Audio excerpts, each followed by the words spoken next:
quiet. Primary features of note are the bright arches atop the active regions and the sunspots, and then that little dark coronal hole. Solar wind has been calming for over a day. Geomagnetic conditions are quiet.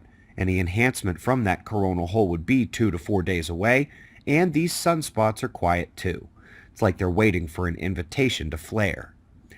Couple rumbles on Earth to mention, starting with the larger blood echo striking the low velocity zone beneath the Philippines, over 100 kilometers down. Also had one well above average in Puerto Rico, hopefully not a foreshock of something bigger. Major windstorm reported in Alaska with top gusts exceeding 125 miles an hour, multiple regions hit by over 100 mile per hour winds. We're going next to the North Atlantic and finding the largest such whale beaching in the UK in over 100 years. These sperm whales were way off target, not supposed to be there off the coast, but then again, their guidance system uses Earth's magnetic field and it is the most changing aspect of our geophysical reality. Now let's get electric. This is a space bubble, but it started as nothing more than a drop of water.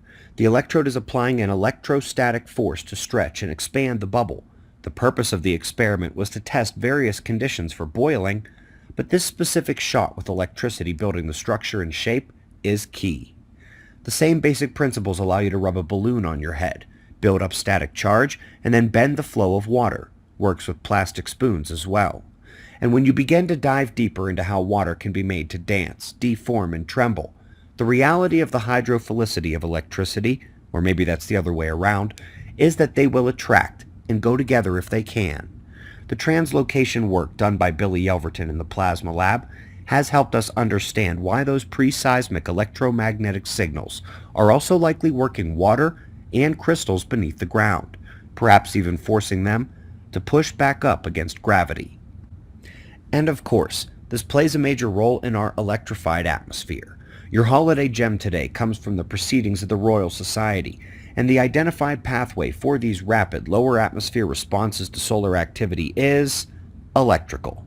Space weather can add direct charge particle bombardment, increase current density in the geomagnetic system and global electric circuit of the atmosphere, and it can induce electric currents in the atmosphere and the ground, and those are perpendicular to the vertical flows. But wait, there's more. The specific space weather phenomena they studied was the co-rotating interaction regions, the sector boundary crossings, Earth taking a hit by the sun's current sheet. These follow easy 27-day patterns that allow for the simplest path from data collection to such an analysis as is being done here. It's simple. When we take the hits by the current sheet, that's the solar wind magnetic reversal. The induced current in the atmosphere attracts the water vapor and the dust, just like a Swiffer duster in your home, and also the aerosols, and they all stick together and they cloud up the atmosphere. I'll go ahead and do that again for those who can think about more than one thing at a time. Crossing the current sheet induces electric current. It causes clouding up of the system. This isn't all that unlike a cosmic ray cloud chamber's electric cloud production. Indeed, at the solar level, in the lab, and at the galactic scale above, the current sheet exists in the energetic spinning sphere magnet system. In our Christmas special tonight, which you should really come back and see, we'll be going over things relating to what happens when